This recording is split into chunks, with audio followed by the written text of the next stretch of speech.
الإسلام، والصلاة والسلام على خير الأنام وعلى آله وصحبه الكرام.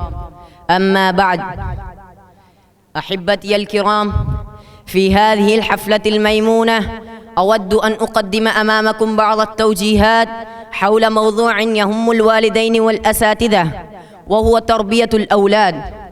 أيها المستمعون الكرام، تربية الأولاد والذرية وإصلاحهم أمر قام به الأنبياء قبل وجود الذرية وبعد وجودها، فقد بين لنا ربنا تبارك وتعالى دعاء زكريا عليه السلام في القرآن، حيث قال: رب هب لي من لدنك ذرية طيبة إنك سميع الدعاء.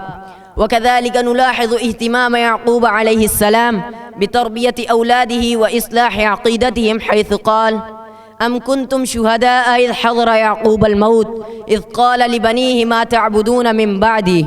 وهذا يعني أن الأنبياء كانوا يهتمون بتربية الأولاد وإصلاح أعمالهم وعقائدهم في حياتهم، بل حتى قبل موتهم.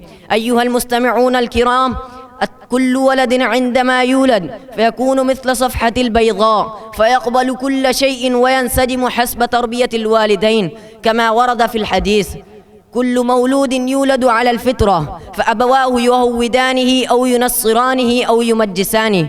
ومعنى الحديث أن الصبي يكون على فطرة الإسلام حتى يتغير بتربية الآباء المنحرفة، ثم إذا نربي الأولاد في إطار خطوات تجعلهم صالحين، فهذا سينفعنا نحن في الدنيا وفي الآخرة. لذا قال النبي صلى الله عليه وسلم: إذا مات ابن آدم انقطع عمله إلا من ثلاث: صدقة جارية، أو علم ينتفع به، أو ولد صالح يدعو له.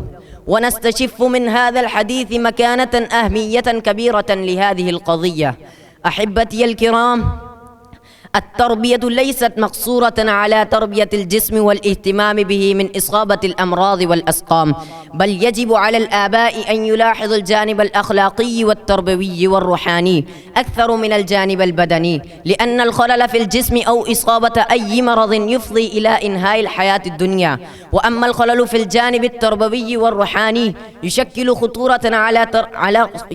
خطورة على حياته الأخروية الدائمة التي لا ولي للإنسان فيها سوى أعماله. نسأل الله تبارك وتعالى أن يرزقنا الاهتمام بتربية الأولاد وإصلاحهم، آمين.